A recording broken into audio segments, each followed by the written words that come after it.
What's up guys? Today we're testing the New Balance RC ELITE. New Balance's top-end racing shoes. So can't wait to try it out, so let's get started.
What's up guys, welcome back to the Run with Jay channel where we talk about running, fitness, and lifestyle. So today we have another shoe review coming from New Balance. This is the New Balance FuelCell RC ELITE racing shoe. Their top of the line racing shoe. It's supposed to compete against the Vaporfly Next% and all those other shoes in the racing category. So we're going to go ahead and review this shoe, see how it compares to the other shoes out there, and see if it has enough to dethrone the Vaporfly Next%. So if you guys are new to this channel, welcome. Please hit that like and subscribe button as well as the bell for notifications. And if you're a returning subscriber, I want to thank you all for your contribution and support. So let's not waste any more time. So let's get started.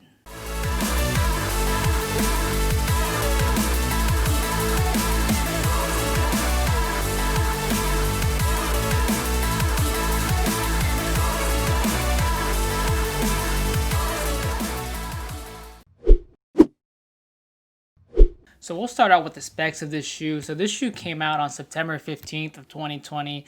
Its cost is about $225 here in the US.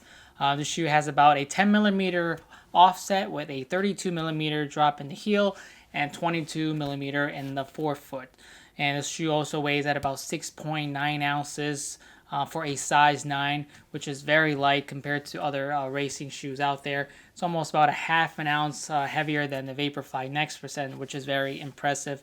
So they shaved a lot of the weight off the TC fuel cell, which is the training companion for this shoe, which that shoe is about 9 point something ounces. And this shoe is a size 9, and I didn't have any issues with having to go up a size or go down a size. So this shoe was definitely true to size, and there was no issues with fitting or room in the forefoot or in the middle compared to some of the other shoes. So this colorway is the Energy Lime with Cobalt colorway. There's also a New York City Marathon colorway that was released, which is like white and blued with red accents. So this shoe is made up of a few important components here. We have the synthetic mesh upper, which is very standard, and it looks like a lot of the shoes out there. And honestly, it looks like the Pegasus Turbo 2 to me with the pattern and design. It's lightweight, breathable, and it's like double knit to give you like a more comfort in your feet. And then you have the midsole, which is where all the magic happens. You have the fuel cell foam here. It almost feels like memory foam. It's super soft and squishy to the touch. I can feel my finger indent when I press it.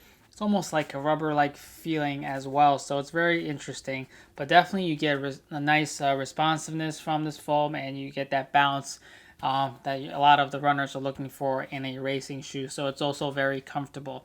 And on the bottom, you have the Dynaride outsole, which are these triangular studs or grooves, whatever, that they put under the shoe to give you that traction and extra responsiveness while you're running. So I definitely felt the difference while running on my forefoot on this shoe. They give you an extra bounce and support as you're running through your paces. So it's very nice. And then you also have the blue rubber strips on the bottom to give you extra traction on the heel. And then the rest is just exposed foam. So I did run on semi-wet surfaces, and I didn't have any trouble with slipping or anything like that. So initial impression of the shoe, I really like the color, the design, and the look of the shoe. It looks very fast. It looks like, a racing shoe, and the decals on it just enough where it's not overbearing or unnecessary. The foam, it looks interesting. It's like, feels like memory foam to me. There's padding on the tongue as well as the ankle area for comfort, so my feet was very comfortable while I was in it and in my run as well. No hot spots or anything that came to mind. The grip is looks like there's a ton of grip on the shoe. There was no trouble with slipping, in my opinion, while I was running.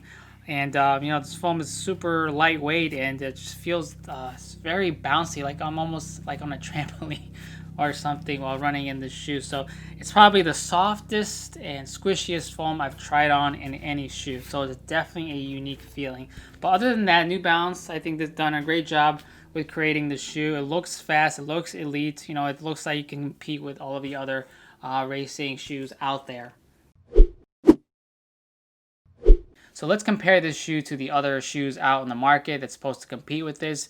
You've got the Adios Pro, the Saucony Endorphin Pro, Alpha Fly, the Brooks Hyperion Elite, and the Vaporfly Next Percent. And I'm sure there are other shoes out there like the Meta Racer and Hoka. You could throw in there as well with the Rocket X coming up. But we'll just look at these for now. I mean, the Adios Pro is definitely a little bit cheaper and $25. This shoe at $225 is definitely in the middle range here, with the Alpha Fly being the most expensive at $275, and the rest coming in at $250, like the Vaporfly and Hyperion Elite. In terms of weight, this is very light, about 6.9 ounces, just shy of 7 for a size 9. So it's lightest almost compared to the Vaporfly Next Percent, which beats it out at 6.4. The offset is about 10 millimeters, so it's a little bit higher compared to the other racing shoes out there, which is about 8.5, with the Alpha Fly coming in at 4 millimeters, which is the lowest in terms of offset. But this shoe is also lower to the ground with 32 millimeters in the heel compared to your other racing flats. We've got the 39 in the Adios Pro, the 40 in the Alpha Fly, and also the 40 in the Vaporfly. The Hyperion Elite is also a little bit higher at 35 in the heel. So this shoe sits well pretty nicely in between all the pack of the other competitive racing shoes out there. It's priced just in between, your traditional $200 racing shoes, and then you got the Nikes at $250 and above. So it's trying to squeeze in there with the competition. The foam is definitely unique, and the offset is a little bit higher at 10 millimeters, which might not be for everybody. But overall, New Balance is trying to fit in there, throw their hat in the game with other carbon fiber shoes that's out there right now. So first run in this shoe, as soon as I took off, I can feel that foam right away. It's very comfortable. It definitely gives you that bounce, especially if you're a heel striker. You'll definitely feel that foam, the thick foam in the heel to give you that extra comfort while if you're striking on your heels a lot. But if you're on your forefoot, you'll definitely feel the responsiveness from the studs on the outsole as well as the foam in the front. So you'll definitely get, what you're looking for in a typical racing shoe, responsiveness, and takeoff. And that in the shoe, it just makes you want to go a little bit faster than usual. For slower paces, you can still do a run in that, but it feels like it's more so for faster paces. Is this better than the Vaporfly Next Percent? I say not really. I still think the Vaporfly Next Percent with the Zoom X foam has more explosiveness when you're taking off and running with the foam. That shoe is a little bit more stiffer compared to this, and I feel like it's just a little bit faster. And then the Zoom X foam is just a little more responsive than this foam.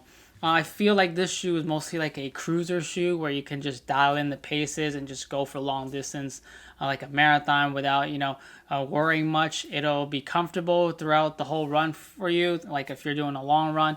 But other than that, I don't see it as being like a super fast, like a record-breaking shoe that someone would want to pick up and wear. That's definitely still, I feel like, the Vaporfly Next Percent. I still would choose the Alpha Fly for the marathon, but this is an option for people that like New Balance and then the foam that they're using. It's probably the softest foam I've ever used, maybe a little bit too soft in my taste. If it didn't have the carbon fiber, I feel like I'd be, jumping around in like a playhouse or something on the balls. So this foam is definitely unique. So you can also use this for long distance tempo runs, just even a daily trainer if you really want to. But for like a shorter races, 5K or so, definitely other options that are better suited for those type of deals. But for long distance, quick tempo runs, this shoe will be a great option to have as a training companion. A few things I like about the shoe. I like the weight of the shoe at 6.9 ounces. It is super light for a racing shoe. I also love the fuel cell foam that New Balance has created. It is very soft, super lightweight, and very responsive. And that carbon fiber plate, that sandwich in between, gives it a nice balance between the two. And then also I love the Dynaride outsole out here. These little triangular studs, very supportive, good traction, and I feel like these can last a lot of miles compared to your average racing shoe. After my run on this shoe, I can barely tell that I've even used it. So what I don't like about the shoe, there's not that much to not like about this shoe. I would say that the only thing that I have a gripe about is that I talked about earlier, the lack of explosive feeling in the shoe. It is comfortable, it is light, and it is responsive, but in the Vaporfly, that shoe just makes you want to go fast, but not in this shoe. I feel like this shoe kind of just keep on running, and that's about it. Just there's not that explosive feel that I feel like it's missing in a racing shoe, and this shoe just doesn't have that in my opinion. But other than that, I didn't find anything else I didn't like about this shoe. There's a lot of good things to like, and I think New Balance has done a great job. And with all of these shoes coming out now, it's beginning to be very hard to differentiate between all of these shoes. They almost have all the same technology, same type of foam, and it's it's getting very, very close. So I think it's going to be up to personal taste on which shoe you would prefer. Some people might like the foam of this shoe, or some people would still like the ZoomX foam. So it's going to be really up to personal taste at this point. But, this is definitely a good shoe. I still just don't think it has enough to dethrone the Vaporfly Next Percent in terms of speed. So thank you guys for watching this video. I hope you enjoyed it. If you have this shoe, I'd love to hear your feedback on how you like it or dislike it. Or if you guys have any other comments, feedback, or questions, please feel free to leave them down below. If you guys haven't subscribed yet, please hit that like and subscribe button. Hope you guys are staying safe out there and you're doing well in your training, and I'll talk to you guys on the next run.